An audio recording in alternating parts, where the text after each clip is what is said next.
गाई सांताली बरजात्री पार्ट 2 रो mini blog रे स्वागत करसी।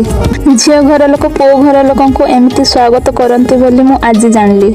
आमे माने पडियारू सड़क को नाची नाची बाहरी आसिलु। मने मने भाबली आमे एपटे कोपटे जाउछु, किंतु मु परे जानि पारली झियो घर लोक पो घर लोक को स्वागत कले जाई करी ही पो घर लोक झियो घर पसी पारिबे। किछि समय बहुत समय नाचिलो तापरे आसिले झियो घर लोक सेपटे।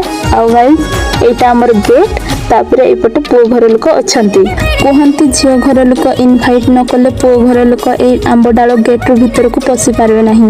एठी दुई साइड रो लोक भेटिले, तापरे समस्त मिसी रास्ता रे नाची नाची झियो घर आड़ को पळे गले। आ से समय रे ही लिटन आ मां भी पहुंची जाइतिले। आ से हमर वीडियो करथिले। गाइस मु तो पूरा आरंभ रो शेष पर्यंत नाचुतिली, पूरा फुल एन्जॉय सहित आमे माने नाची नाची झियो घर पहुंची गलु, किंतु आमे झियो देखि पालुनी काहे कि ना एते भिड़ थिला ना, आमे ताको देखि पालेनी। किछि ना गाइस मु काली देखेबी जतले बाहागर हबो तो घरे। गाइस आमे माने खाइलु, किंतु मु खाइबा वीडियो भी देखि पालिनी। तापरे आमे माने खाइ सारी करी डेकोरेशन देखलु। डेकोरेशन सतरे बहुत मस्त हेतला, बहुत बढ़िया हेतला, मते तो बहुत पसंद आसला। किछि समय नाची नचा करी बस पाखु आसले, किंतु तापरे सेठी बसिलु काहे कि ना आमे आगवा जाय करी बसितलु, नहले हमर सीट हडप हे जिवो। गाइस आमे घर गलु। तो गाइस आज रो वीडियो केमति लागला, भल लागितले लाइक कर देबे। गाइस बहु मु काली देखेबी पार्ट 3 रे, सेति ପାଇଁ वेट करंतु। Bye bye.